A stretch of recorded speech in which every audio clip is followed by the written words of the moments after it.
આધુનિક વડોદરાના નિર્માતા મહારાજા સયાજીરાવ ગાયકવાડની જન્મજયંતિ નિમિત્તે મ્યુનિસિપલ કમિશનરે તેમને પુષ્પાંજલિ અર્પણ કરી હતી।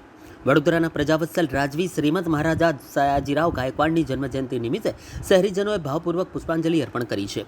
આ પ્રસંગે ઉપસ્થિત અગ્રણીઓએ મહારાજાની દીર્ઘદ્રષ્ટિ અને વડોદરાના વિકાસમાં તેમના ફાળોને યાદ કર્યા છે। મીડિયા સાથેની વાતચીતમાં જણાવવામાં આવ્યું હતું કે મહારાજાના સચોટ આયોજનને કારણે જ વડોદરાની ગણના વિશ્વના આધુનિક શહેરોમાં થઈ હતી, જેની ડિઝાઇન જોવા વિદેશીઓ પણ આવતા। તેમની આ વિરાસતને જાળવી રાખી તેમણે આપેલા મજબૂત પાયા પર શહેરના વિકાસ કાર્યોને આગળ ધપાવવા માટેની કટિબદ્ધતા વ્યક્ત કરવામાં આવી હતી। સમગ્ર વડોદરાવાસીઓએ ગૌરવ સાથે મહારાજાના અતુલ્ય યોગદાનને બિરદાવ્યું હતું। વધુમાં મ્યુનિસિપલ કમિશનર અરુણ મહેશ બાબુએ વધુ માહિતી આપી હતી। સયાજીરાવ ત્રીજાની જન્મજયંતિ છે। વડોદરા શહેર જે સાંસ્કૃતિક નગરી, કલા નગરી, શિક્ષણની નગરી અને આધ્યાત્મિક નગરી તરીકે ઓળખાય છે, એ ઓળખ અપાવનાર મહાન રાજવી એટલે મહારાજા સયાજીરાવ। વડોદરા શહેરને અનેક સવલતો પૂરી પાડી, એ પછી આરોગ્ય ક્ષેત્ર હોય, શિક્ષણ ક્ષેત્ર હોય, ન્યાયનું ક્ષેત્ર હોય કે પ્રાથમિક સુવિધા હોય, તમામ ક્ષેત્રમાં એમણે વડોદરા શહેરને અનેક ભેટો આપી, જેના કારણે આજે વડોદરા શહેરની આગવી ઓળખ છે।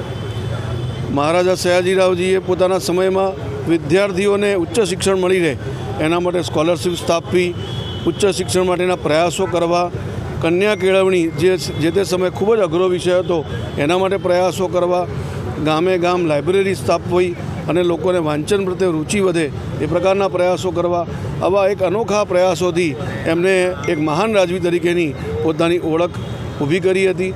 એવા મહાન રાજવી અને આપણા વડોદરાના સ્થાપક એવા મહારાજા સયાજીરાવના જન્મજયંતિ નિમિત્તે આપણે ખૂબ ખૂબ નમન કરીએ છીએ અને આવા દીર્ઘદ્રષ્ટા મહારાજાના જે કામો કરેલા છે એ કામોમાંથી આપણે પ્રેરણા લઈને એવા જ પ્રકારના કામો લોકો માટે કરીએ એવી અભ્યર્થના। મીડિયાના મિત્રોને મારફતે આજે તમામ વડોદરાવાસીઓને અમે નમસ્કાર કરીએ છીએ। આજે સૌપ્રથમ આપ બધા જાણો છો કે આપણા માટે ગૌરવની ક્ષણ છે। જ્યારે વડોદરાની યાદ કરીએ તો વડોદરાને વસાવનાર, વડોદરાને બનાવનાર સર સયાજી ગાયકવાડને અમે આજે યાદ કરીએ છીએ। આજે આપણે તમામ વડોદરાની ટીમ, શહેરના ટીમ અહીંયા એમની સ્ટેચ્યુ ત્યાં અમે ભેગા થયા છે, એમની યાદ કરીએ છીએ। એમની પુષ્પાંજલિ સેરેમનીનું આજે અમે આયોજન કર્યું છે। તમામ વડોદરાવાસીઓ જ્યારે પણ વડોદરાની યાદ કરીએ તો સૌથી પહેલાં સર સયાજી ગાયકવાડ યાદ આવે। એમની ફ્યુચરિસ્ટિક વિઝન, એમની પ્લાનિંગ, એમની દીર્ઘદ્રષ્ટિ અને એમની જે એક્ઝિક્યુશન, આ સિટીને જે તે વખતે પણ વન ઓફ ધી મોડર્ન સિટીઝમાં યાદ કરવામાં આવતો હતો, ત્યારે વેસ્ટર્ન કન્ટ્રીઝમાંથી પણ આની ડિઝાઇન અને મોડલને જોવા લોકો આવતા હતા। એમની જે વિરાસત છે એમને અમે પ્રોટેક્ટ કરીને આગળ લઈ જવા માંગીએ છીએ। તમામ વિકાસના કામો જે સિટીમાં થાય એમને એમની જે પ્લાનિંગ છે, મૂળભૂત પ્લાનિંગ છે, એને કન્ટિન્યુ કરીને આપણે આ પોલિસી મારફતે લઈ જઈ રહ્યા છીએ।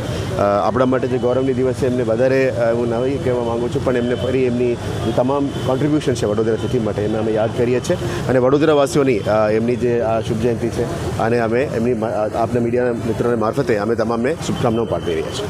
Thank you.